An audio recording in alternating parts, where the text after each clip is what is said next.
Hello dear, तो आप लोग कैसे हैं? मेरे में से आप लोग बहुत ही अच्छे होंगे। तो चलिए आज हम बिहार, ठीक है, बिहार पारा मेडिकल एंट्रेंस एग्जाम 2022, ठीक है, जो भी विद्यार्थी का 31 जुलाई यानी कि कल आप लोग का जो भी एग्जाम होने वाला है बिहार पॉलिटेक्निक पारा मेडिकल का, ठीक है, बिहार पारा मेडिकल एंट्रेंस एग्जाम, उन लोगों के लिए काफी ही महत्वपूर्ण वीडियो होने वाला है, क्योंकि उन लोगों के लिए मोस्ट VVI क्वेश्चन लेके आए। आप लोग एग्जाम हॉल में एग्जाम सेंटर पे घुसने से पहले इस वीडियो को आप लोग जरूर एक बार देख लीजिएगा। और जो भी अभी लाइव सेक्शन में ज्वाइन है, लाइव सेशन में जो भी ज्वाइन है वो इस सभी का वीडियो का रिप्लाई देते रहिएगा, ठीक है। जो आप लोग को जो आंसर पता है आप लोग रिप्लाई देते रहिएगा। ये काफी महत्वपूर्ण क्वेश्चन होने वाला है, ठीक है। तो इस वीडियो में आप लोग को टोटल सब्जेक्ट से आप लोग का जितना पैटर्न में है आप लोग को सभी से हम क्वेश्चन लेकर आए हैं। तो सभी सब्जेक्ट से हम इस वीडियो में क्वेश्चन करवाने वाले हैं। तो अभी तक इस चैनल को आप लोग सब्सक्राइब नहीं किया तो चैनल को सब्सक्राइब कीजिएगा, वीडियो को लाइक कीजिएगा, ठीक है। तो चलिए बिना टाइम को हम गवाए हुए आप लोग के क्वेश्चन को हम स्टार्ट करते हैं। तो चलिए फर्स्ट क्वेश्चन को हम लोग चलते हैं। फर्स्ट क्वेश्चन से चलने के पहले हम आप लोग को बता दें कि आप लोग का एग्जाम का पैटर्न क्या होता है, ठीक है। एग्जाम का आप लोग का पैटर्न क्या होता है, तो आप लोग का जो होता है फिजिक्स प्लस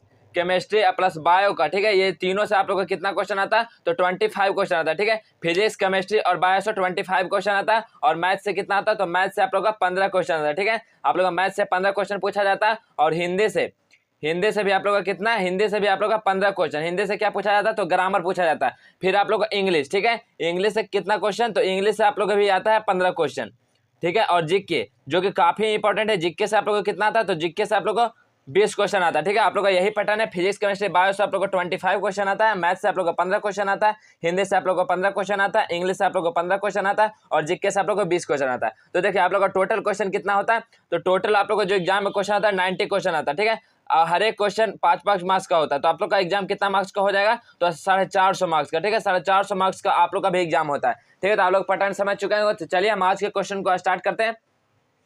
तो देखिए फर्स्ट क्वेश्चन क्या है, निम्न में से कौन पूर्ण स्तंभ परजीवी है, बताइए। बायोलॉजी का क्वेश्चन है, बताइए निम्न में से कौन पूर्ण स्तंभ परजीवी है।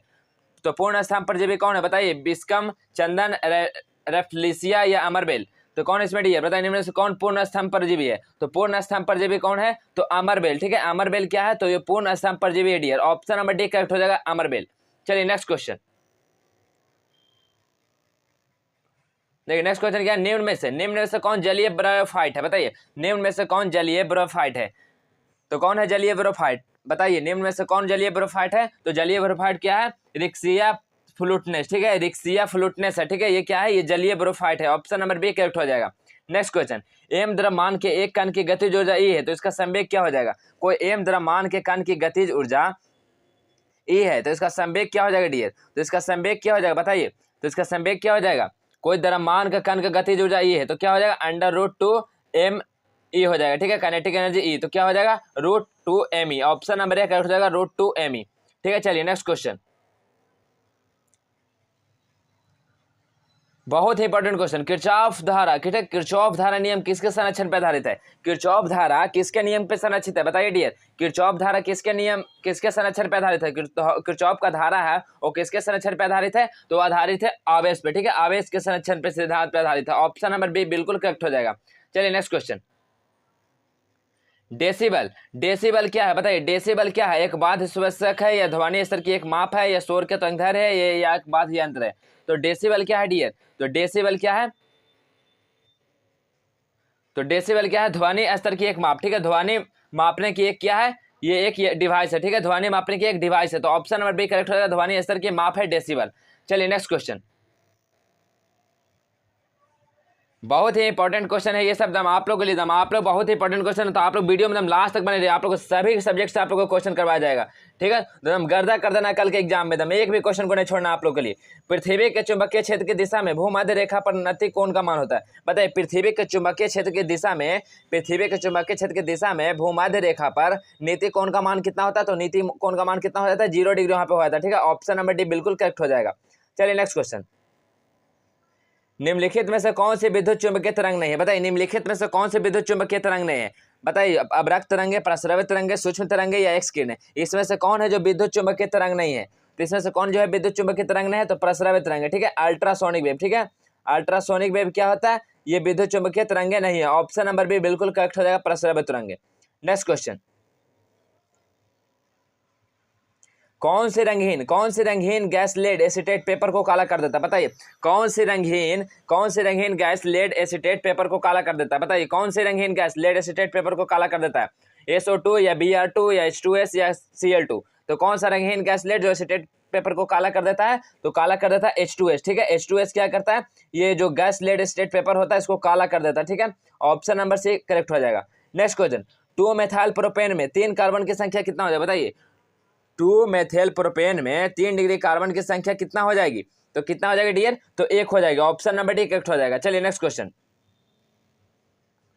अयस्क कॉपर पायराइड का सांद्रण किया जाता है? बताइए अयस्क कॉपर पायराइड का सांद्रण किया जाता है किस विधि द्वारा किया जाता है? बताइए अयस्क जो कॉपर पायराइड का सांद्रण किस विधि द्वारा किया जाता है? तो किस विधि द्वारा किया जाता है डियर? तो किया जाता है फेन उत्प्लवन विधि द्वारा, ठीक है। अयस्क जो कॉपर पायराइड का सांद्रण किसके द्वारा किया जाता है? तो फेन उत्प्लवन विधि द्वारा। ऑप्शन नंबर क्या हो जाएगा? ऑप्शन नंबर सी बिल्कुल करेक्ट हो जाएगा, फेन उत्प्लवन विधि द्वारा।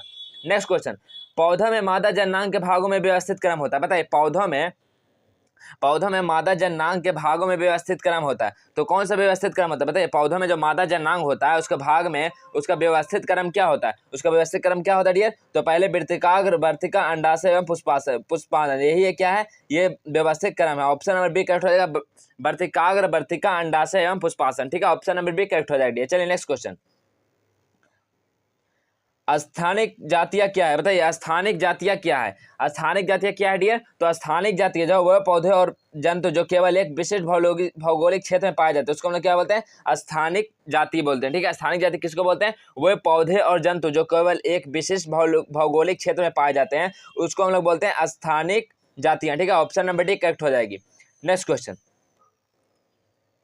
पौधों में होने वाले घटनाओं को मिलान कीजिए। बताइए पौधों में होने वाले घटना को मिलान के लिए एक तरह आप लोगों को दिया गया, देखिए जो भी है आप लोगों को जल अवशोषण, खनिज अवशोषण, जल परिवहन, खनिज परिवहन, इसमें कौन सा घटना किसमें होता है आप लोग को इसमें मिलाना है, ठीक है। तो आप लोग बताइए इनमें से कौन सही हो जाएगा?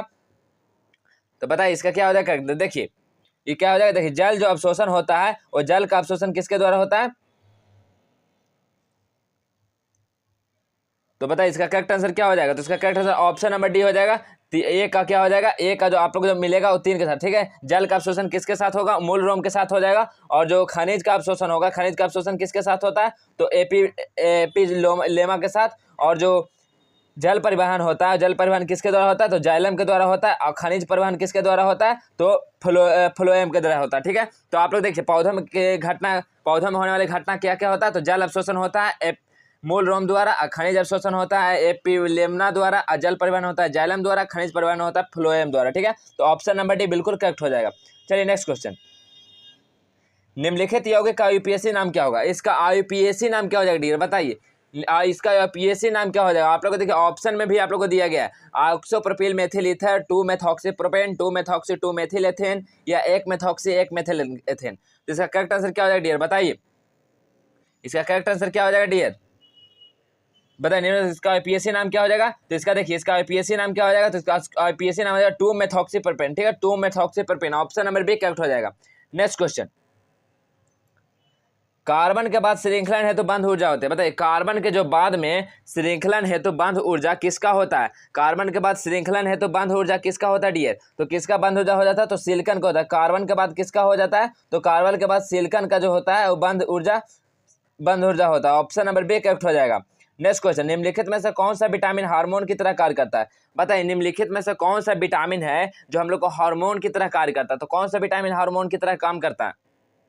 तो कौन सा करता है विटामिन? तो विटामिन डी, ठीक है। विटामिन डी क्या करता है? ये एक हार्मोन की तरह कार्य करता है। ऑप्शन नंबर बी करेक्ट हो जाएगा। विटामिन डी क्या करता है? हार्मोन की तरह कार्य करता है। चलिए नेक्स्ट क्वेश्चन,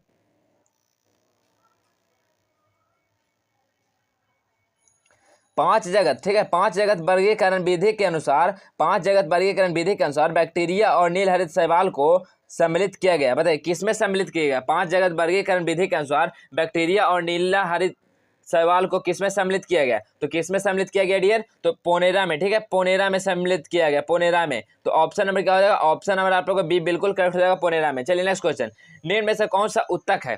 इसमें से उत्तक कौन सा है? बताइए निम्न में से कौन सा उत्तक है? फेफड़ा, वृक्क, रक्त या अंडाशय? इसमें से कौन उत्तक है डियर? तो निम्नलिखित में से कौन उत्तक है? तो रक्त क्या है? एक उत्तक है। ऑप्शन नंबर सी करेक्ट हो जाएगा, रक्त क्या है? उत्तक है। चलिए नेक्स्ट क्वेश्चन, अंड जनन की प्रक्रिया में जो हार्मोन अधिकतम होता है उसका नाम क्या होता है? अंड जनन की प्रक्रिया में जो हार्मोन अधिकतम होता है उसका नाम क्या होता है? जो हार्मोन अधिकतम होता है उसका नाम क्या होता है? तो किसका हो जाता है ये? तो FSH का, ठीक है, FSH। इसका क्या होता है? अधिकतम हार्मोन होता है तो उसका नाम FSH होता है। ऑप्शन नंबर बी बिल्कुल करेक्ट हो जाएगा। नेक्स्ट क्वेश्चन, हिप्पोकैम्पस है, हिप्पोकैम्पस से क्या है बताइए? हिप्पोकैम्पस से क्या है?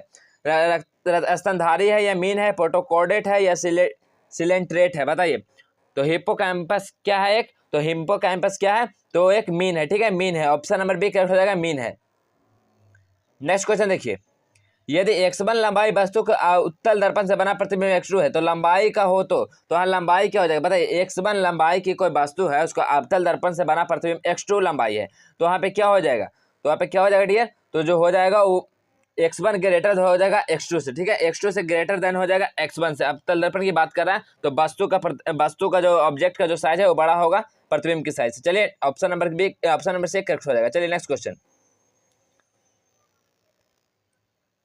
उष्मा का ऐसा इकाई क्या है बताइए? बहुत ही आप लोगों को देखिए क्वेश्चन पूछा गया है, आप लोगों के लिए सारा क्वेश्चन मोस्ट गेसिंग क्वेश्चन है, तो आप लोग बिल्कुल भी स्किप मत कीजिएगा। आप लोग वीडियो को एकदम देखते रहिए, आप लोग को कल का एग्जाम में यही सब क्वेश्चन देखने को मिल सकता है।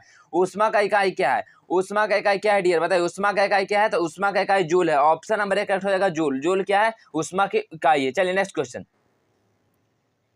माध्यम में ध्वनि तरंग की प्रकृति होती है बताइए? माध्यम में ध्वनि तरंग की प्रकृति कैसी होती है? केवल अनुदैर्ध्य होती है, केवल अनुप्रस्थ या अनुप्रस्थ अनुदैर्ध्य दोनों, या ना तो अनुदैर्ध्य ना ही अनुप्रस्थ? बताइए। तो माध्यम में ध्वनि तरंग की प्रकृति कैसी होती है डियर? तो माध्यम में ध्वनि तरंग की प्रकृति कैसी होती है? तो जो हो जाती है वो केवल अनुदैर्ध्य होते हैं, ठीक है। माध्यम में ध्वनि तरंग कैसे होते हैं? तो केवल अनुदैर्ध्य होते हैं। ऑप्शन नंबर क्या हो जाएगा? ऑप्शन नंबर ए बिल्कुल करेक्ट हो जाएगा। नेक्स्ट क्वेश्चन, एक एंगस्ट्रॉम का मान होता है बताइए? एक एंगस्ट्रॉम का मान कितना होता है बताइए? एक एंगस्ट्रॉम का कितना मान होता है डियर? तो एक एंगस्ट्रॉम का कितना मान होता है? एक एंगस्ट्रॉम का मान कितना होता है? तो एक एंगस्ट्रॉम मान 10⁻⁻10 मीटर होता है, लेकिन यहाँ पे क्या ऑप्शन है? माइक्रोन के। तो एक माइक्रोन, ठीक है, एक माइक्रोन कितना होता है? 10⁻⁻6 मीटर होता है। तो देखिए आप लोग इसे माइनस कर लीजिए तो कितना हो जाएगा? एक एंगस्ट्रॉम का मान कितना हो जाएगा माइक्रोन में? तो 10⁻, ठीक है, 10⁻⁻4 माइक्रोन हो जाएगा। तो ऑप्शन नंबर सी बिल्कुल करेक्ट हो जाएगा, 10⁻⁻4 माइक्रोन। चलिए नेक्स्ट क्वेश्चन,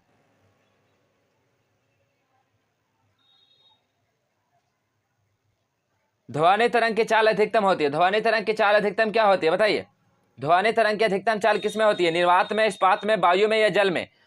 बताइए किसमें होती है ध्वनि तरंग की अधिकतम चाल? किसमें होती है डियर? तो ध्वनि तरंग की चाल सबसे अधिकतम किसमें होती है? तो इस्पात में होती है, ठीक है, इस्पात में या स्टील में, ठीक है। इसका ऑप्शन नंबर बी बिल्कुल करेक्ट हो जाएगा, इस्पात में। चलिए नेक्स्ट क्वेश्चन, देखिए आप लोग का 25 क्वेश्चन जो कि फिजिक्स, केमिस्ट्री, बायो से था वो करवा दिया गया। देखिए आप लोग का मैथ का क्वेश्चन है जो कि काफी इंपॉर्टेंट है, मैथ सभी। यदि x के पावर 4 प्लस 1 बाई x के पावर 4 प्लस 1 बाई x के पावर 4 इक्वल टू 14 है, ठीक है। क्वेश्चन इस फॉर्मेट में देखिए, तो 14 है, तो ठीक है, तो यहाँ से पूछा है x³ plus 1 by x³ equal to इसका वैल्यू क्या हो जाएगा, ठीक है, इसका वैल्यू पूछा क्या हो जाएगा। तो आप लोग देखिए x के पावर 4 को हम लोग लिख सकते हैं x के स्क्वायर प्लस 1 बाई x के स्क्वायर, ठीक है। तो आप लोग इसको हम लोग कैसे लिख सकते हैं? x a प्लस b के होल स्क्वायर पर तोड़ लेंगे, तो a प्लस b के होल स्क्वायर पर तोड़ेंगे तो क्या हो जाएगा? x के पावर 4 प्लस 1 बाई x के पावर 4 प्लस 2 क्या हो जाएगा डी? ठीक, क्या हो जाएगा? तो x के पावर 2 इंटू एक्स के पावर 2। तो ऐसे देखिए 2 से 2 कैंसिल आउट, इसका वैल्यू आप लोग को दिया गया 14, तो 14 प्लस 2 कितना हो जाएगा? तो 16 हो जाएगा इसका वैल्यू, ठीक है।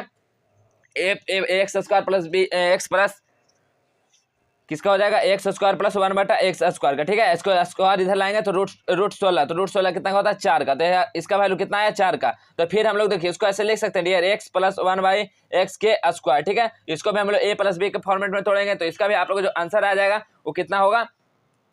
तो आप लोग को कितना हो जाएगा यहाँ पे? तो 6 आ जाएगा, ठीक है, 6। तो 6 देखिए 6 किसी का वर्गमूल नहीं होता है, ठीक है, 6 किसी का वर्गमूल नहीं होता, तो आप लोग को रूट 6 में आ जाएगा, ठीक है, रूट 6 हो जाएगा इतना का वैल्यू। तो देखिए आप लोग यहाँ से डियर ऐसे निकाल सकते हैं x³ प्लस 1 बाई x³, ठीक है। तो यहाँ पे क्या हो जाएगा? रूट 6 का होल क्यू, ठीक है। तो आप लोग इसको जैसे निकालिएगा तो यहाँ पे क्या हो जाएगा? a³ प्लस b³ का आप लोग फार्मूला यहाँ पे फाइंड आउट करना है, ठीक है। तो यहाँ पे आप लोग निकाल सकते हैं इसको एक्स प्लस 1 बाई एक्स के होल क्यू, और इधर हो जाएगा क्या? रूट 6 का होल क्यू। तो आप लोग a प्लस b का होल क्यू आप लोग जानते होंगे, a प्लस b का होल क्यू क्या होता है?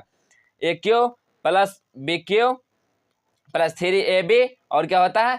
a प्लस बी होता है, ठीक है। आप लोग इस पे आप लोग जैसे ही आप लोग वैल्यू का रखेंगे, यहाँ पे ए क्या हो जाएगा, ए आप लोग का एक्स हो जाएगा और बी क्या हो जाएगा 1/x हो जाएगा, ठीक है। आप लोग यहाँ पे जैसे ही वैल्यू पुट कीजिएगा तो आप लोग को जो एक्स एक्स कैंसिल आउट हो जाएगा और आप लोग यहाँ से जो भी वैल्यू निकालिएगा तो आप लोग को जो आंसर आप लोग को जो देखने को मिलेगा, तो आप लोग को जो आंसर आ जाएगा वो आंसर आप लोग का जो आ जाएगा वो आ जाएगा ए बी सी तीनों करेक्ट हो जाएगा। 3√6, ठीक है, 3√6 और एक क्या आ जाएगा तो 18√6 भी होगा और क्या हो जाएगा तो 9√2/3 हो जाएगा, ठीक है। ये तीनों आप लोग का आंसर जो है वो बिल्कुल करेक्ट है, ऑप्शन नंबर डी करेक्ट हो जाएगा।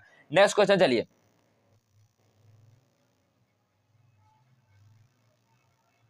देखिए नेक्स्ट क्वेश्चन क्या है, दो घनों, ठीक है, दो घनों का आयतन का अनुपात 27:164 है, तो इसका संपूर्ण पृष्ठ का क्षेत्रफल अनुपात क्या हो जाएगा। बताइए, कोई दो गो आयतन है, V1 और V2 का रेशियो कितना है, तो 27 और 64 है, ठीक है, 27 और 64 है। तो हम लोग एक जानते हैं घन का आयतन क्या होता है, भुजा क्यू, ठीक है, भुजा क्यू। तो हम लोग इसको ऐसे लिख सकते हैं A1/A2 के होल क्यू, तो इधर कितना हो जाएगा 27/64। इसको भी हम लोग होल क्यू के फॉर्म में चेंज करेंगे तो कितना हो जाएगा A1/A2 कितना निकल के आएगा आप लोग को, तो 3/4, ठीक है, 3/4 आप लोग को A1/A2 आएगा। तो हम लोग एक जानते हैं संपूर्ण पृष्ठ का पृष्ठीय क्षेत्रफल क्या होता है डियर, संपूर्ण पृष्ठ का पृष्ठीय क्षेत्रफल क्या होता है 6 भुजा स्क्वायर, ठीक है, 6 भुजा स्क्वायर। तो यहाँ से हम लोग ऐसे लिख सकते हैं A1A2 के लिए कैसे हो जाएगा तो A1/A2, ठीक है, इसको हम कैपिटल ए मान लेते हैं, तो 6A1 का स्क्वायर बाय 6A2 का स्क्वायर, ठीक है, 6 से 6 कैंसिल आउट। अभी हम लोग निकाले A1 और A2 का वैल्यू, तो A1 A2 का वैल्यू कितना निकल के आया था तो 3 और 4, ठीक है। तो यहाँ 3 का स्क्वायर और 4 का स्क्वायर करेंगे तो कितना हो जाएगा डियर 9 और इतना कितना हो जाएगा 4 का स्क्वायर 16, तो 9:16, ठीक है, 9:16, ऑप्शन नंबर बी बिल्कुल करेक्ट हो जाएगा, ठीक है, ऑप्शन नंबर बी बिल्कुल करेक्ट हो जाएगा। चलिए नेक्स्ट क्वेश्चन, ये देखिए गोले के त्रिज्या में 50% की वृद्धि कर दिया जाए तो इससे जो पार्श्व क्षेत्र में प्रतिशत की वृद्धि क्या हो जाए। बताइए, यदि कोई गोला के त्रिज्या में हम लोग 50% की वृद्धि कर देंगे, ठीक है, तो आप लोग इसको जरूर सॉल्व कीजिएगा। आप लोग के लिए देखिए, ठीक है, आप लोग के लिए इसका जो आंसर है आप लोग को टेलीग्राम में दे दिया जाए, ठीक है। ये काफी लॉन्ग है तो बता दीजिए इसका हम, चलिए हम आप लोग को इसी पे बता देते हैं शॉर्ट में, तो आप लोग समझ लीजिएगा। मान लीजिए कि गोला की त्रिज्या, ठीक है, गोला की त्रिज्या हम लोग मान लिए स्मॉल आर कितना है 2 सेंटीमीटर मान लिए, ठीक है। तो हम लोग जानते हैं पृष्ठ क्षेत्रफल क्या होता है, गोला का पृष्ठ क्षेत्रफल क्या होता है πr², ठीक है, πr²। यहाँ पे जैसे आर का आप लोग वैल्यू फाइंड आउट रखिएगा तो आप लोग का 16 पाई निकलेगा, ठीक है, 16 पाई r1 के लिए। फिर हम इसी प्रकार लिखेंगे कि जो वृद्धि होगा गोला में, ठीक है, वृद्धि के बाद आप लोग का क्या हो जाएगा डियर, तो वृद्धि के बाद हम लोग का त्रिज्या कितना हो जाएगा, तो पहले से कितना था 2 रेडियस, इसको कितना वृद्धि हो जाएगा 50% की वृद्धि हो जाएगा, तो इसको 3/4 लिख सकते हैं, 50% की वृद्धि हो जाएगा, ठीक है। तो आप लोग यहाँ से फाइंड आउट कर लीजिएगा, तो आप लोग नया त्रिज्या आएगा उसको इससे कंपेयर कर लीजिएगा और जो कंपेयर करने के बाद आएगा उससे आप लोग परसेंटेज निकाल लीजिएगा, तो आप लोग का जो आंसर आ जाएगा तो वो आंसर आप लोग को आ जाएगा 125%, ठीक है, 125% आप लोग का बिल्कुल करेक्ट हो जाएगा, 125%, ऑप्शन नंबर सी। चलिए नेक्स्ट क्वेश्चन, यदि x + y = 2z है, ठीक है, x + y = 2z है तो x बाई, देखिए आप लोग क्वेश्चन को अच्छे से नहीं समझ पाते, लिखा हुआ x - z + z by y - z, इसका वैल्यू पूछ रहा है क्या हो जाएगा यदि x + y = 2z है, तो x + y = 2z है तो हम लोग इसको ऐसे फॉर्मेट में लिख सकते हैं। देखिए x + y = z + z, 2z हो जाएगा डियर, 2z हो जाएगा, तो हम लोग यहाँ से ऐसे इसको लिख सकते हैं x - z = z - y, ठीक है, इसको ऐसे हम लोग कंपेयर कर सकते हैं एक दूसरे के साथ। तो x - z यहाँ से क्या हो जाएगा, x - z यहाँ से हम लोग करेंगे तो माइनस यहाँ निकाल के y - z हम लोग लिख सकते हैं डियर, y - z, तो x - z के जगह हम लोग y - z को लिख सकते हैं। तो देखिए हम लोग क्या करेंगे, तो आप लोग को जो क्वेश्चन में जो दिया गया, ठीक है, क्या दिया गया x बाई x - z, ठीक है, x - z plus z by y - z, तो आप लोग देखिए x - z और y - z का वैल्यू हम आप लोग ने निकाल दिया, ठीक है, y - z और x - z के वैल्यू आप लोग निकला हुआ है। तो आप लोग देखिए आप लोग यहाँ से आप लोग फाइंड आउट कीजिएगा तो x और यहाँ पे देखिए x - z का वैल्यू क्या हो जाएगा -y - z, ठीक है, -y - z हो जाएगा। और देखिए z y - z के जगह हम लोग क्या लिख सकते हैं, तो y - z के जगह y - z को ही हम लोग रहने देते हैं। तो यहाँ से देखिए माइनस यहाँ क्या हो जाएगा तो कॉमन हो जाएगा, तो y - z क्या हो जाएगा LCM, तो हम लोग देखिए ये -x हो जाएगा, ठीक है, -x यहाँ पे, और ये क्या हो जाएगा y - z और इधर हो जाएगा z बाई y - z, ठीक है, y - z हो जाएगा। तो यहाँ से देखिए LCM ले सकते हैं दोनों को, तो हम यहाँ से LCM ले लेते हैं y - z और यहाँ पे क्या हो जाएगा, तो देखिए हम लोग क्या हो जाएगा -x + z हो जाएगा, ठीक है। तो यहाँ से देखिए हम लोग ऐसे लिख सकते हैं x - z by y - z, ठीक है, x minus Z by by minus Z. तो एक्स माइनस जेड का वैल्यू हम लोग क्या निकाले थे, बाई माइनस जेड, ठीक है, by minus Z x minus Z का वैल्यू था, तो बाई माइनस जेड क्या हो जाएगा, कैंसिल आउट, तो 1 आंसर आएगा, ठीक है, 1 आंसर। ऑप्शन नंबर क्या हो जाएगा, ऑप्शन नंबर सी बिल्कुल करेक्ट हो जाएगा 1। चलिए नेक्स्ट क्वेश्चन। यदि कोई व्यक्ति जो वृत्ताकार पथ 4/5वां भाग एम द्रव्यमान में तय करता है, उसी चाल से पूर्ण पथ की एक परिक्रमा करने में व्यतीत समय क्या हो जाएगा। तो आप लोग इसको फाइंड आउट कीजिएगा, तो आप लोग का जो आंसर आ जाएगा, आंसर आप लोग देखने को मिलेगा 5 मिनट 4 सेकंड, ठीक है, आप लोग का यही आंसर देखने को मिलेगा, ऑप्शन नंबर सी करेक्ट हो जाएगा। नेक्स्ट क्वेश्चन, यदि 15%, ठीक है, यदि 15% लाभ और 15% हानि का अंतर, ठीक है, 15% अगर लाभ और हानि का जो डिफरेंस है वो 450 रुपया, तो इसका क्रय मूल्य क्या हो जाएगा, बताइए क्रय मूल्य क्या हो जाएगा। तो हम लोग देखिए, हम लोग ऐसे लिख सकते हैं, विक्रय मूल्य माइनस क्रय मूल्य क्या होता है, विक्रय मूल्य माइनस क्रय मूल्य इक्वल टू क्या हो जाएगा, जो डिफरेंस आप लोग को कितना देगा, 450 रुपया, ठीक है। तो यहाँ से हम लोग देखिए, आप लोग मान लेंगे कि हम लोग को, ठीक है, कोई क्रय मूल्य मान लिया कि हम लोग का 100 रुपया है, ठीक है, क्रय मूल्य हम लोग मान लिए कितना, 100 रुपया है, तो 100 रुपया का लाभ कितना हो जाएगा, तो 100 रुपया का देखिए हम लोग परसेंटेज लाभ कैसे निकालते हैं, तो विक्रय मूल्य माइनस क्रय मूल्य आप लोगों के लिए 450 रुपये हो जाएगा। यहाँ पे कहा देखा गया लाभ और हानि दोनों, ठीक है, तो हम कितना में खरीदें कितना में बेचें उसका डिफरेंस 450 रुपया है। तो 100 रुपया का हम लोग मान के चलते हैं कि 100 रुपया कोई एक क्रय मूल्य मान लिया, ठीक है, कोई बात तो 100 रुपया का है, तो 100 रुपया माने तो उसका हम लोग परसेंटेज निकालने के लिए, परसेंटेज लाभ निकालने कितना करते हैं कि 100 रुपया का कितना बोला, 15% लाभ होता है, तो इसका 15% लाभ कितना हो जाएगा, तो 100 रुपये का 15% 15 रुपया हो जाएगा, तो कितना हो जाएगा 115 रुपये, ठीक है। अगर हानि के लिए कितना हो जाएगा, तो 100 माइनस कितना 15% हानि, तो कितना हो जाएगा 85, ठीक है, 85 हो जाएगा। तो कितना देखिए आप लोग यहाँ से निकल गया, आप लोग का लाभ और हानि निकल गया, ठीक है, तो लाभ और हानि निकल गया, तो हम लोग इस क्वेश्चन में विक्रय मूल्य और क्रय मूल्य में पुट करते हैं, ठीक है। तो विक्रय मूल्य हम लोग का कितना निकल गया है 115, ठीक है, 115 में बेचे और 85 रुपये का, ठीक है, और कितना, तो यहाँ पे देखिए यहाँ पे कितना हो जाएगा, तो 30 रुपये का, ठीक है, यहाँ पे 30 रुपये हम लोग का निकल गया, तो ऐसे 30 रुपया जो निकला तो कितना हो जाएगा, तो 30 रुपया बराबर जो निकला विक्रय मूल्य माइनस क्रय मूल्य, वो कितना 450 रुपये का बराबर है, 450 रुपये का अंतर है, तो यहाँ से कितना हो जाएगा, तो बताइए 30 से आप लोग काटिएगा तो कितना हो जाएगा, तो 1 इकाई, ठीक है, 1 इकाई बराबर 15 रुपये का होता है, ठीक है, 15 रुपये। तो आप लोग को कितना निकालना है, तो आप लोग 450 रुपये कितने का अंतर हो जाएगा, तो हम लोग कितना माने थे 100, तो 100 गुना 15 कर देंगे, तो 100 गुना 15 करेंगे तो कितना हो जाएगा 1500 रुपया। तो ऑप्शन नंबर क्या हो जाएगा, ऑप्शन नंबर से बिल्कुल कट हो जाएगा 1500 रुपया। चलिए नेक्स्ट क्वेश्चन, एक बेलन अर्धगोला तथा शंकु जिसकी आधार और ऊंचाई एक समान है, तो उनमें वक्र पृष्ठीय क्षेत्रफल का अनुपात क्या होगा। यदि एक बेलन का अर्धगोला तथा शंकु जिसकी आधार और ऊंचाई एक समान है, तो उनका पृष्ठीय क्षेत्रफल का अनुपात क्या हो जाएगा डियर, तो उनका पृष्ठीय क्षेत्रफल का अनुपात क्या होता है, √2/√2/1 होता है, ठीक है, आप लोग याद रखिएगा। ऑप्शन नंबर क्या हो जाएगा, आप लोग ऑप्शन नंबर डी बिल्कुल कट हो जाएगा, √2/√2/1 होता है। चलिए नेक्स्ट क्वेश्चन, नेक्स्ट क्वेश्चन बहुत ही इंपॉर्टेंट क्वेश्चन है ये, देखिए 49 के पावर 15-1 किस संख्या से पूर्णतः विभाजित है, किस संख्या से पूर्णतः विभाजित है। तो इसके लिए एक आप लोगों को फार्मूला पता होगा, x का पावर n माइनस ए पावर n, इसका क्या होता है x माइनस ए हो जाता है, ठीक है, x माइनस ए होता है। तो देखिए x क्या है यहाँ पे, तो 49 पे पावर 15 और माइनस यहाँ पे 1 के पावर 15 लिख सकते हैं, 1 के पावर x के पावर n माइनस ए पे पावर n के फॉर्मेट में। तो यहाँ से क्या हो जाएगा, तो x माइनस है, तो x कितना 49 और ये कितना है 1, ठीक है, तो 49 माइनस से कितना हो जाएगा 48, ठीक है, 48 हो जाएगा। तो 48 दे देखिए यहाँ पे ऑप्शन में 1 2 3 करके दिया गया, तो 48 मतलब जो पूर्ण विभाजित, 48 से पूर्ण विभाजित कौन है, तो 48 तो खुद से पूर्ण विभाजित है, 8 से भी विभाजित है, ठीक है, तो 29 से विभाजित नहीं है 48, ना ही 50 से, तो ऑप्शन नंबर क्या हो जाएगा, ऑप्शन नंबर 2 और 4, ऑप्शन नंबर 2 और 4 बिल्कुल करेक्ट हो जाएगा, मतलब 33 का ऑप्शन नंबर से करेक्ट हो जाएगा। चलिए नेक्स्ट क्वेश्चन,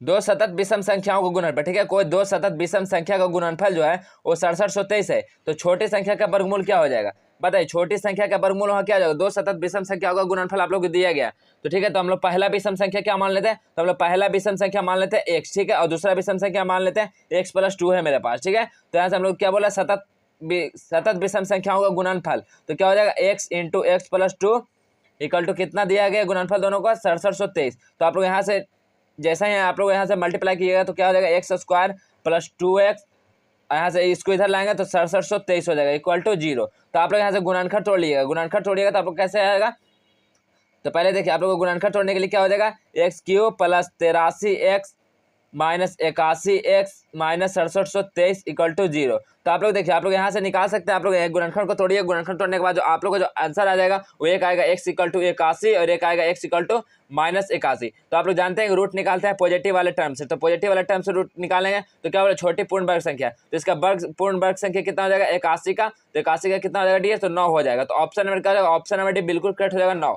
चलिए next question.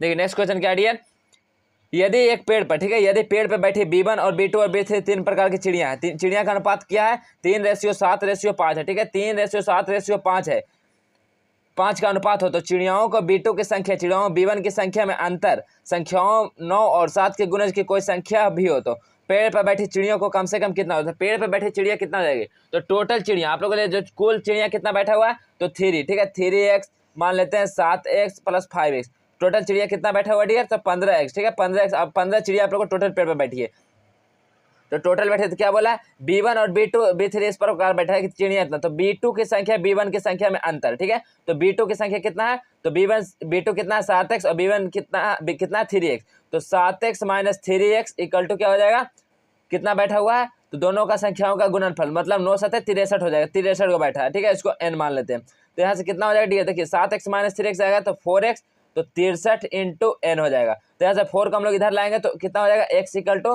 63 minus n by 4, ठीक है, कितना हो जाएगा डी, बताइए n, तो n यहाँ पे कितना, तो कौन सा चिड़िया बताइए, B1 B2 का डिफरेंस है तो वो सब तो उड़ गया, तो B3 जो बैठा है वो क्या हो जाएगा 5 है। तो यहाँ से हम लोग क्या लेते हैं, ऐसा पूर्णांक संख्या लेते हैं जो हम लोग को पूरी तरह विभाजित हो, पॉइंट में नहीं हो, तो हम लोग 5 नहीं लेकर 4 लेते हैं, ठीक है, तो 63 इंटू 4/4, तो 4 से 4 कैंसिल आउट, तो x इक्वल टू क्या निकला 63 निकल गया आप लोग को x इक्वल टू, तो टोटल चिड़िया कितना था पेड़ पे, तो 15x था, तो 15 गुना 63, ठीक है, 15 गुना 63 आप लोग कीजिएगा तो आप लोग जो आंसर आ जाएगा 945, ठीक है, 945। ऑप्शन नंबर क्या हो जाएगा, ऑप्शन नंबर डी बिल्कुल करेक्ट हो जाएगा 945। नेक्स्ट क्वेश्चन, यदि 10 के पावर 3a प्लस 1 एक पूर्ण वर्ग संख्या हो तो a में कम से कम अंकों की संख्या क्या हो जाएगी, तो a में कम से कम अंकों की संख्या क्या हो जाएगी, तो इसको हम लोग ऐसे लिख सकते हैं 10 का पावर 3 है तो 1000 लिख सकते हैं, इसको 1000 a प्लस क्या a, ठीक है, ऐसे इसके रूप में हम लोग लिख सकते हैं। तो a इक्वल टू यहाँ पे क्या हो जाएगा, हम लोग कॉमन लेंगे जब, तो 1000 हो जाएगा, 1000 प्लस 1 हो जाएगा, तो a कितना हो जाएगा, तो a इंटू 1000 1 हो जाएगा, ठीक है, 1000 1 हो जाएगा। तो आप लोग 1000 को हम लोग किस टाइम तोड़ते हैं, तो 1000 देखिए 7 11 और 13 इंटू a, इसको देखिए आप लोग कीजिएगा तो 1000 1 आएगा, ये आप लोग का पहले से था, ठीक है, तो हम लोग इसमें ऐसा संख्या को पूर्ण वर्ग बनाने के लिए ऐसा संख्या से इसको मल्टीप्लाई करेंगे कि एकदम, ठीक है, तो चलिए इसमें क्या कर देंगे, उसके बाद फिर आप लोग 7 11 13 और जो a है इसको हम लोग इससे फिर एक मल्टीप्लाई कर देंगे, दोनों संख्या को जब मल्टीप्लाई करेंगे तो आप लोग का जो आंसर आ जाएगा इधर से वो कितना आएगा 1001 इंटू 1001, ठीक है, 1001 जब ये टोटल को हम लोग इधर लाएंगे तो डिवाइड में हो जाएगा 1001 डियर, तो 1001 से 1001 कैंसिल आउट, तो कितना बचेगा यहाँ से डियर, तो a इक्वल टू क्या हो जाता है, यहाँ से a इक्वल टू निकल के आएगा 1001 आ जाएगा, ठीक है, 1001 तो 1001 में कितना संख्या, तो 4 संख्या, ऑप्शन नंबर क्या हो जाएगा, ऑप्शन नंबर बी बिल्कुल करेक्ट हो जाएगा 4। चलिए नेक्स्ट क्वेश्चन देखिए क्या, पिता और पुत्र की वर्तमान आयु 68 वर्ष है, ठीक है, पिता और पुत्र की वर्तमान आयु 68 वर्ष है, तो 8 वर्ष पूर्व उनकी आयु का अनुपात 12:1 था, तो 4 वर्ष बाद उन आयु का अनुपात क्या हो जाएगा, तो 4 वर्ष उनका आयु का अनुपात क्या हो जाएगा, तो आप लोग इसको आयु का जरूर निकालिए, ठीक है, आप लोग इसको आयु जैसे निकालते हैं तो आप लोग का जो करेक्ट आंसर आ जाएगा वो correct answer option number C हो जाएगा 15:4, ठीक है, 15:4 हो जाएगा, ऑप्शन नंबर सी करेक्ट हो जाएगा, ठीक है। देखिए मैथ जो कि काफ़ी लॉन्ग होता है इसलिए हम आप लोग को सोल्यूशन नहीं दे पाते हैं, तो इसके लिए डरना नहीं है, आप लोग खुद से कर सकते हैं सोल्यूशन, ठीक है, बहुत ही ईजी क्वेश्चन है। बताइए नेक्स्ट क्वेश्चन, कोई प्राकृतिक, ठीक है, कोई प्राकृतिक संख्या m के लिए गुणनफल m into M plus 2 into M plus 4 हमेशा विभाजित होगा, तो हमेशा कौन सी संख्या से विभाजित होता है, तो पूर्ण संख्या क्या होता है बताइए, पूर्ण संख्या क्या होता है 1 3 5 7 ये सब क्या होता है पूर्ण संख्या होता है, 31 ये सब क्या होता है पूर्ण संख्या। तो यहाँ पे हम लोग जैसे कोई भी m पूर्ण संख्या मान लेते हैं जैसा कि 3 माने, ठीक है, तो आप लोग इसमें पुट कीजिएगा, तो 3 यहाँ पे क्या हो जाएगा 3 प्लस 2 यहाँ पे क्या हो जाएगा 3 प्लस 4, ठीक है, तो यहाँ से आप लोग देखिए 3 और ये क्या हो जाएगा 5 और यहाँ क्या हो जाएगा 7, ठीक है, तो ऐसा देखिए कौन सा जो हमेशा विभाजित करेगा, तो 3 एक ऐसा संख्या है इसमें से जो आप लोग कोई भी पूर्ण संख्या को रखिएगा तो विभाजित करेंगे, ठीक है, आप लोग जितना भी रख लीजिए आप लोग पूर्ण संख्या 31 भी रखिएगा तो आप लोग 3 से विभाजित करेगा ही, ठीक है, तो ऑप्शन नंबर सी बिल्कुल करेक्ट हो जाएगा। नेक्स्ट क्वेश्चन, यदि 9/7 के 7 के क्यूब इंटू 49/81 के पावर 2x - 6 इक्वल टू 7/9 के पावर 9 है, तो x का मान यहाँ पे क्या हो जाएगा? तो x का मान क्या हो जाएगा डियर? देखिए आप लोग एक फॉर्मूला जानते हैं, तो यहाँ पे क्या है, 9 के पावर 7 है, इसका है 3, तो हम लोग इसको लिख सकते हैं 7 के पावर 9/x के पावर -3 लिख सकते हैं डियर, इंटू यहाँ पे लिख सकते हैं 7/9 के कितना हो जाएगा पावर, ये देखिए स्क्वायर करेंगे तो अंदर 2 से जब गुना हो जाएगा तो 4x माइनस क्या हो जाएगा 12 इक्वल टू इधर क्या हो जाएगा 7/9 के पावर कितना हो जाएगा 9। तो देखिए जब घाते सेम रहते हैं तो पावर जुड़ता है, तो पावर जुड़ेगा तो कितना हो जाएगा, तो -3 प्लस 4x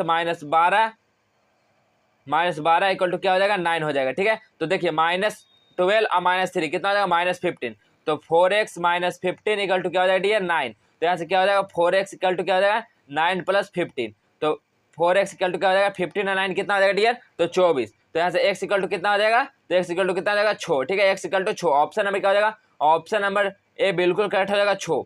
चलिए नेक्स्ट क्वेश्चन, एक मूलधन, ठीक है, एक मूलधन जो साधारण ब्याज की दर से, ठीक है, एक मूलधन जो साधारण ब्याज की दर से 10 वर्ष में अपने को दुगना हो जाता है। ठीक है, अपने जो 10 वर्ष की जो आपने पैसा दिया वो दुगना हो जाता है, तो ब्याज की दर ज्ञात कीजिए। तो ब्याज की दर क्या होगा कि अपने को दुगना हो जाता है, तो वहाँ पे ब्याज की दर क्या हो जाएगा डियर, तो हो जाएगी 10%। ठीक है, 10%, ऑप्शन नंबर ए बिल्कुल करेक्ट हो जाएगा। नेक्स्ट क्वेश्चन, वान का पर्यायवाची से, देखिए आप लोग का मैथ जो कि 15 क्वेश्चन कंप्लीट हो गया, आप लोगों के लिए 15 क्वेश्चन, ठीक है, 15 क्वेश्चन आप लोग को हिंदी का, 15 क्वेश्चन हिंदी का जो कि काफी मोस्ट इंपॉर्टेंट है। ठीक है, तो चलिए हम आप लोगों के लिए हिंदी का भी क्वेश्चन करवा रहे हैं। वान किसका पर्यायवाची शब्द है, वान किसका पर्यायवाची नहीं है बताइए, वान शब्द बताइए, वान शब्द इसमें से किसका पर्यायवाची नहीं है, सिलीमुखी का, सारंग का, आंसू का या विसिक का? तो बाण किसका परिवाची नहीं है डियर, तो बाण किसका परिवाची नहीं है, तो सारंग का। ठीक है, सारंग क्या है, बाण का परिवाची शब्द नहीं है, ऑप्शन नंबर बी करेक्ट हो जाएगा। नेक्स्ट क्वेश्चन, निम्नलिखित ध्वनियों की, ठीक है, निम्नलिखित ध्वनियों की निर्दिष्ट विशेषताओं में कौन सा अशुद्ध है, निम्नलिखित ध्वनियों की विशेष विशेषताओं में कौन सा अशुद्ध है, इसमें से कौन सा अशुद्ध है बताइए, जो ध्वनि का निर्दिष्ट है इसमें से कौन सा विशेषता जो है अशुद्ध है, तो कौन सा है, तो ये देखिए चैफ और तालाब महाप्राण, ये क्या है, ये बिल्कुल है अशुद्ध है। माफ और माँ हम लोग बोलते हैं तो ओष से बोलते हैं, ता बोलते हैं तो अल्प्राण से बोलते हैं, दंत से बोलते हैं, खा बोलते हैं तो महाप्राण और कंठ से बोलते हैं, लेकिन चा हम लोग तालब से नहीं बोलते, इसलिए ऑप्शन नंबर ए बिल्कुल ही करेक्ट हो जाएगा। क्या है, ये अशुद्ध है। नेक्स्ट क्वेश्चन, दांत और जीभ के, ठीक है, दांत और जीभ के स्पर्श से बोले जाने वाले वर्ण को हम लोग क्या बोलते हैं, दांत और जीभ के स्पर्श से बोले जाने वाले हम लोग वर्ण को क्या कहते हैं, तो मूर्धन्य कहते हैं। ठीक है, मूर्धन्य, ऑप्शन नंबर एक बिल्कुल करेक्ट हो जाएगा, मूर्धन्य कहते हैं। चलिए नेक्स्ट क्वेश्चन, मनोहर जीवन भर पूरा सुख भोगता रहा, इसका कौन सा विशेषण है बताइए, इसमें कौन सा विशेषण है, मनोहर जीवन भर पूरा सुख भोगता रहा, इसमें से कौन सा विशेषण है, सर्वसंख्यावाचक या सार्वनिक विशेषण या गुणवाचक विशेषण या परिणामवाचक विशेषण? बताइए, मनोहर जीवन भर पूरा सुख भोगता रहा, इनमें से कौन सा विशेषण है, तो इसमें से कौन सा विशेषण है डियर, तो परिणामवाचन। परिणामवाचन क्या है, परिणामवाचन क्या है, तो इसमें से जो मनोहर जीवन भर पूरा सुख भोगता रहा का विशेषण क्या है, इसमें परिणामवाचन को विशेषता बतला रहा, ऑप्शन नंबर डी करेक्ट हो जाएगा। चलिए नेक्स्ट क्वेश्चन,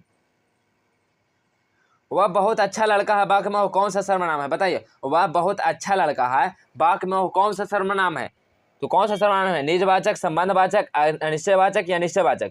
बताइए, वह बहुत अच्छा लड़का है, इसमें से कौन सा वाक्य में सर्वनाम है, तो कौन सा वाक्य में सर्वनाम है, तो निश्चयवाचक।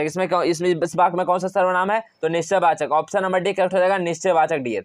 नेक्स्ट क्वेश्चन, आयोगवाह कहा जाता है, आयोगवाह किस चीज को कहा जाता है बताइए, आयोगवाह किस चीज को कहा जाता है डियर, तो आयोगवाह हम लोग किस चीज को बोलते हैं, तो आयोगवाह हम लोग बोलते हैं विसर्ग को। ठीक है, विसर्ग को, ऑप्शन नंबर डी करेक्ट हो जाएगा, विसर्ग। नेक्स्ट क्वेश्चन, निम्न में भाववाचक का उदाहरण बताइए, निम्न में से भाववाचक का कौन सा उदाहरण है, ऑप्शन नंबर में उसे बैठा नहीं होता है, राम से खाया नहीं जाता, राम पत्र लिखता है, सीता पुस्तक पढ़ती है। बताइए, इनमें से कौन जो भाववाचक का उदाहरण है, तो भाववाचक उदाहरण इसमें से कौन है, तो सीता पुस्तक पढ़ती है। ठीक है, सीता पुस्तक पढ़ती है, तो क्या है, सॉरी डियर, यहाँ पे देखिए निम्न से कौन भाव की बात कर रहा है, तो भाव इसमें से कौन कर रहा है, तो उसने बैठा नहीं जाता, इसमें क्या कर रहा है, उसके भाव की बात कर रहा है। राम से खाया नहीं जाता, ये क्या कर रहा है, ये भाव को शो कर रहा है। तो ऑप्शन नंबर क्या हो जाएगा, ऑप्शन नंबर 1 और 2 दोनों करेक्ट हो जाएगा, तो इसका ऑप्शन नंबर डी करेक्ट हो जाएगा, 1 और 2 दोनों सही है। ठीक है, चलिए नेक्स्ट क्वेश्चन, देखिए नेक्स्ट क्वेश्चन क्या है डियर, निम्नलिखित में से कौन सा शब्द एक वचन और बहुवचन दोनों में प्रयोग होता है, बताइए कौन सा ऐसा शब्द है जो एक वचन और बहुवचन दोनों में प्रयोग होता है, मुन्नी, बेटा, या तो फिर लड़का या बालिका, बताइए इनमें से कौन सा जो ऐसा शब्द है जो एक वचन और बहुवचन दोनों के लिए फॉलो होता है, तो कौन सा होता है, तो मुनि। मुनि क्या है, ये एक वचन और बहुवचन दोनों के लिए रूल फॉलो होता है, ऑप्शन नंबर 1 करेक्ट हो जाएगा। चलिए नेक्स्ट क्वेश्चन, मिट्टी का माधव होने का अर्थ क्या है, मिट्टी का माधव होने का क्या अर्थ है, बताइए मिट्टी का माधव होने का क्या अर्थ होता है, समझदार होना, बहुत ही मूर्ख, या कृष्ण की मूर्ति, या मिट्टी की मूर्ति। मिट्टी का माधव होना का मतलब क्या होता है, तो वो होता है बहुत ही मूर्ख होना, ठीक है, मिट्टी का माधव, ठीक है, मिट्टी का माधव होने का मतलब बहुत मूर्ख होना, ऑप्शन नंबर बी करेक्ट हो जाएगा। चलिए नेक्स्ट क्वेश्चन,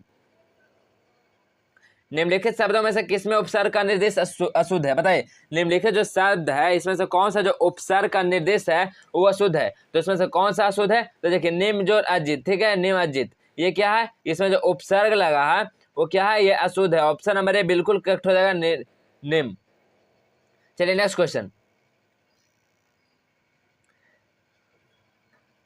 किस शब्द में तत्पुरुष समास है, बताइए किस शब्द में तत्पुरुष समास है, दौड़ धूप, त्रिभुवन, पीताम्बर, या मधुमक्खी, बताइए किस शब्द में तत्पुरुष समास है, तो किस शब्द में डियर तत्पुरुष समास है, तो मधुमक्खी। मधुमक्खी में क्या है, ये तत्पुरुष समास है, ऑप्शन नंबर डी करेक्ट हो जाएगा, मधुमक्खी। चलिए नेक्स्ट क्वेश्चन, शेर पर सवार रहना, ठीक है, शेर पर सवार रहना मुहावरे का अर्थ क्या होता है, बताइए शेर पर सवार रहना मुहावरे का अर्थ क्या हो जाता है डियर, शेर पर सवार रखना मुहावरे का अर्थ क्या होता है, पीछे पड़ना, या मरने मारने पर उतारू होना, या भाग जाना, या बाधक होना।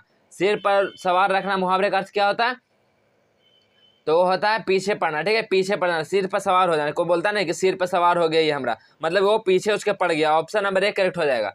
चलिए नेक्स्ट क्वेश्चन, चांदनी चौक में कौन सी संख्या होती है, बताइए चांदनी चौक, ये चांदनी चौक है, इसमें कौन सी संख्या होती है, कौन सी संज्ञा होती है, बताइए चांदनी चौक में कौन सी संज्ञा होती है, द्रववाचक, भाववाचक, व्यक्तिवाचक, या जातिवाचक। चांदनी चौक में कौन सी संज्ञा होती है डियर, तो कौन सी संज्ञा होता है, तो व्यक्तिवाचक, ठीक है, व्यक्तिवाचक, यहाँ व्यक्ति की बात किया जा रहा है, तो ऑप्शन नंबर सी करेक्ट हो जाएगा, व्यक्तिवाचक। चलिए नेक्स्ट क्वेश्चन,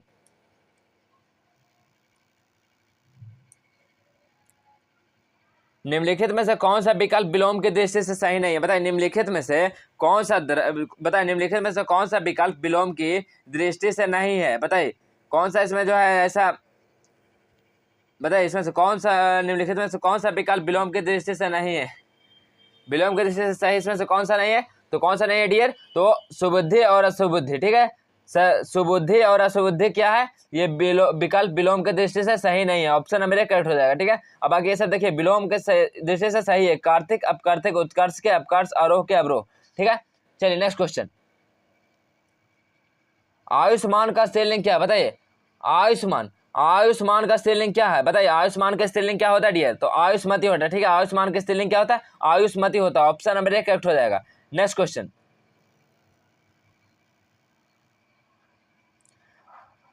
नेक्स्ट क्वेश्चन है सितंबर 2020 में इनमें से, बताइए सितंबर 2020 में इनमें से किससे बाल अधिकार अधिनियम के सेलिब्रिटी एडवोकेट नियुक्त किया गया, बताइए जो बताइए सितंबर 2020 में इनमें से किसे बाल अधिकार अधिनियम के यूनिसेफ के सेलिब्रिटी एडवोकेट नियुक्त किया गया था, तो किसको किया गया था डियर,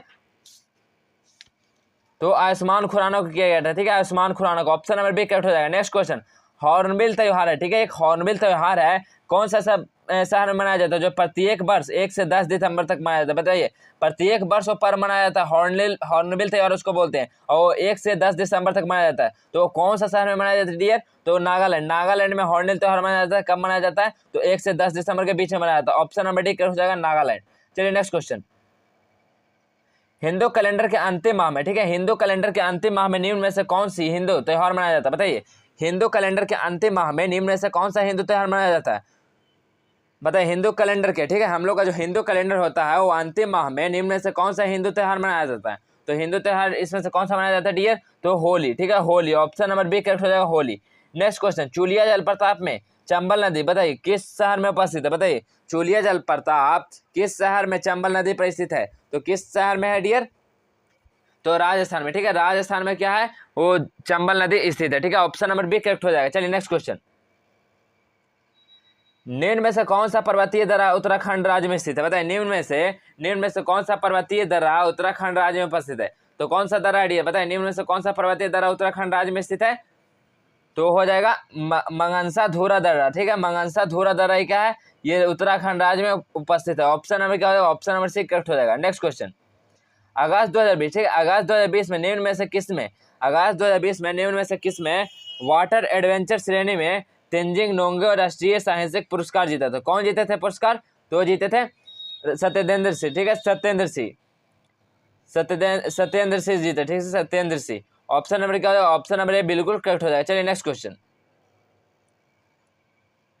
दक्षिण अफ्रीका में, ठीक है, दक्षिण अफ्रीका में 21 वर्ष से अधिक समय तक रहने के बाद गांधी जी भारत कब लौटे थे, बताइए दक्षिण अफ्रीका में 21 वर्ष से अधिक समय तक रहने के बाद गांधी जी भारत कब आए थे, तो भारत कब आए थे उस टाइम, तो वर्ष 1917 में, ठीक है, वर्ष 1917 में आए थे गांधी जी भारत। ऑप्शन नंबर सी बिल्कुल सी करेक्ट हो जाएगा। आप लोग याद रखिएगा इस सब क्वेश्चन को।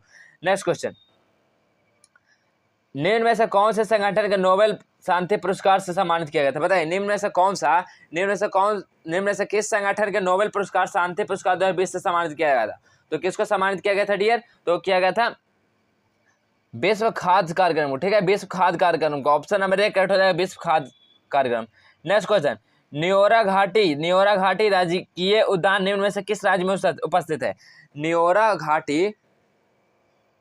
घाटी राष्ट्रीय उद्यान निम्न में से किस राज्य में स्थित है डियर, तो किस राज्य में स्थित है डियर, तो है पश्चिम बंगाल में, ठीक है। न्योरा घाटी कहाँ स्थित है, किस उद्यान में और किस राज्य में, तो पश्चिम बंगाल में उपस्थित है। ऑप्शन नंबर एक करेक्ट हो जाएगा। चलिए नेक्स्ट क्वेश्चन, लिथियम ऐश, ठीक है, लिथियम ऐश को प्रोसेस करके, ठीक है, लिथियम ऐश को प्रोसेस करके बैटरी ग्रेड पदार्थ का उत्पादन करने वाले भारत की पहली लिथियम रिफाइनरी किस राज्य में स्थापित किया गया था, बता दें लिथियम रिफाइनरी भारत के किस राज्य में सबसे पहले स्थापित किया गया था, तो किस राज्य में किया गया था डियर, तो किस राज्य में किया गया था, तो गुजरात में, ठीक है, गुजरात में किया गया था। ऑप्शन नंबर डी बिल्कुल कट हो जाएगा, गुजरात। नेक्स्ट क्वेश्चन, ब्रिटिश सेना और डच सेना, ठीक है, ब्रिटिश सेना और डच सेना के बीच बेहदरा का युद्ध कब लड़ा गया था, बताइए ब्रिटिश सेना और डच सेना के बीच बेहदरा का युद्ध कब लड़ा गया था बोलिए, तो कब लड़ा गया था डियर, तो लड़ा गया था 1759 में, ठीक है, 1759 ईस्वी में लड़ा गया था, ठीक है, जो कि काफी सारा क्वेश्चन आप लोगों के लिए बहुत ही इंपॉर्टेंट है। तो आप लोग के लिए इसीलिए कर हम लेके आए हैं, यही रात अंतिम, यही रात आप लोगों के लिए भी भारी होने वाला है। तो आप लोग एकदम गेसिंग क्वेश्चन लेकर आए, आप लोग एकदम वीडियो को एकदम शुरू से लेकर लास्ट तक देखिएगा, आप लोग को सारा क्वेश्चन का डाउट क्लियर हो जाएगा। नेक्स्ट क्वेश्चन, तो चलिए इसका आंसर हम आप लोगों को बता देते हैं। तो कौन सा ब्रिटिश सेना डच सेना का बेहदरा युद्ध कब लड़ा गया था, तो कब लड़ा गया था डियर, तो लड़ा गया था 1759 ईस्वी में, ठीक है, ऑप्शन नंबर बी करेक्ट हो जाए। चलिए नेक्स्ट क्वेश्चन, विश्व प्रेस, ठीक है, विश्व प्रेस स्वतंत्रता सूचांक 2020 में भारत की रैंक गई थी, तो भारत कौन सा रैंक पे था, बताइए विश्व प्रेस स्वतंत्रता सूचकांक 2020 में भारत किस रैंक पे थी, तो भारत किस रैंक पे थे डियर, तो 142वें रैंक पे थी, ठीक है, 142वें रैंक पे। ऑप्शन नंबर क्या होगा, ऑप्शन नंबर बी बिल्कुल करेक्ट हो जाएगा। नेक्स्ट क्वेश्चन,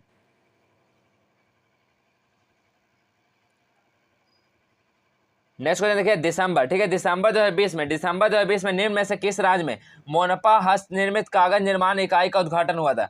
दिसंबर 2020 में जो भी जिक के आप लोग बता रहे हैं, आप लोग लिए काफी इंपॉर्टेंट वाला है। आप लोग को पारा मेडिकल से लेके पारा मेडिकल के लिए आप लोग जो भी एंट्रेंस या कम्पिटेटिव एग्जाम देंगे उसमें भी आप लोग को जीके को सभी एग्जाम में रहता है, ठीक है। तो आप लोग ये बिल्कुल भी गलत मत सोचिएगा कि ये सब पढ़ने से फायदा नहीं है, ठीक है। आप लोग लिए काफी इंपॉर्टेंट ये सभी क्वेश्चन है। दिसंबर 2020 में निम्न में से किस राज्य में मोरप्पा हस्तों निर्मित कागज निर्माण की इकाई का उद्घाटन होता है, बताइए किस विधि द्वारा होता है, तो होता है अरुणाचल प्रदेश, ठीक है, अरुणाचल प्रदेश में होता है। ऑप्शन नंबर बी बिल्कुल करेक्ट हो जाएगा, अरुणाचल प्रदेश। नेक्स्ट क्वेश्चन,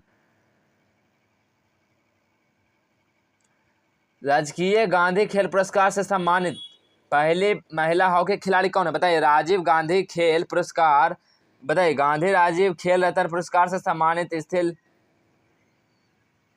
बताइए राजीव गांधी खेल रत्न पुरस्कार से सम्मानित पहली महिला हॉकी खिलाड़ी कौन थे, गुलजार कौर या रीना खोखर या लिजमा मिंज या रानी रामपाल, तो कौन थे डियर, तो कौन थे, तो इसका करेक्ट आंसर जो हो जाएगा ऑप्शन नंबर डी, ठीक है, रानी रामपाल क्या थे, ये जो थे राज खेल रत्न पुरस्कार से सम्मानित पहली महिला जो हॉकी खिलाड़ी के थे, ठीक है, ऑप्शन नंबर डी बिल्कुल करेक्ट हो जाए। चलिए नेक्स्ट क्वेश्चन,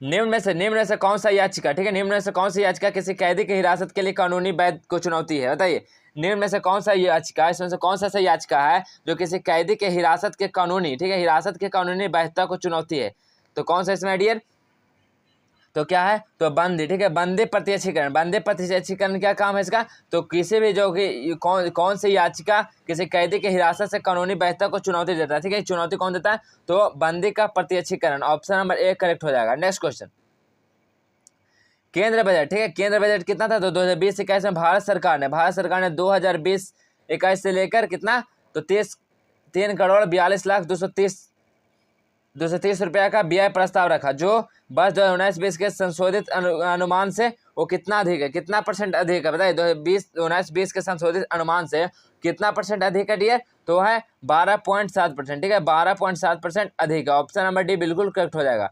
नेक्स्ट क्वेश्चन, राष्ट्रीय राजमार्ग, ठीक है, राष्ट्रीय राजमार्ग 7 से जोड़ता है, वो कौन जोड़ता है, बताइए। राष्ट्रीय राजमार्ग 7 से कौन जोड़ता है डियर, तो कौन जोड़ता है, तो फाजिला को मानस से, ठीक है, फाजिला को मानस से क्या जोड़ता है, तो राष्ट्रीय राजमार्ग 7 कहाँ से जोड़ता है, तो फाजिलका को मानस से जोड़ता है। ऑप्शन नंबर 1 करेक्ट हो जाए। चलिए नेक्स्ट क्वेश्चन, मई, ठीक है, मई 2020 तक की स्थिति के अनुसार बांग्लादेश का मुख्य न्यायाधीश कौन होगा, बताइए। मई 2020 तक की स्थिति के अनुसार बांग्लादेश के मुख्य न्यायाधीश कौन है, तो मुख्य न्यायाधीश कौन है डियर, तो मुख्य न्यायाधीश कौन है, सैयद महसून हुसैन, ठीक है, सैयद महसून यस है, ठीक है, Syed Mahsoon Hussain. Option number B बिल्कुल करेक्ट हो जाएगा। नेक्स्ट क्वेश्चन,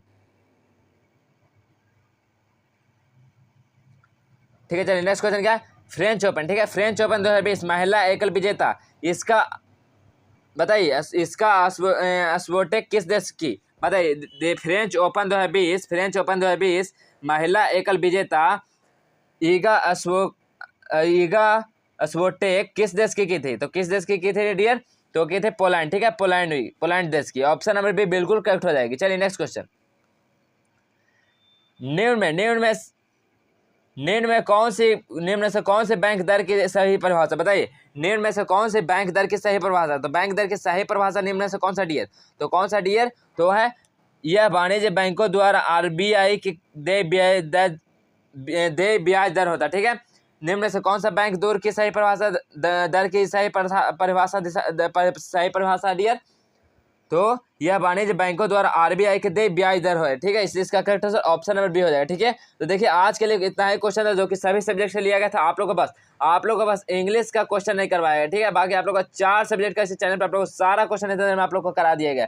अगर जो भी स्टूडेंट इस वीडियो को पूरा लास्ट तक नहीं देखें तो आप लोग शुरू से पहले आप लोग जाके एक बार जरूर देख लीजिए, ठीक है। अगर इसको आप लोग PDF पढ़ना चाहते हैं तो आप लोग को डिस्क्रिप्शन में व्हाट्सअप और टेलीग्राम का लिंक है, आप लोग वहाँ ज्वाइन कर लीजिएगा, आप लोग वहाँ से PDF मिल जाएगा, ठीक है। और अभी जिन कोई वीडियो अच्छा लगा हो तो अपने फ्रेंड के पास जरूर शेयर कीजिएगा। वीडियो अच्छा लगा तो वीडियो को लाइक कीजिएगा, शेयर कीजिएगा, और चैनल पर नए हैं तो चैनल को सब्सक्राइब कीजिएगा। तो चलिए मिलते हैं नए टॉपिक के साथ, तब तक के लिए इतना ही। जय हिंद, जय भारत, सभी स्टूडेंट को all the best, thank you.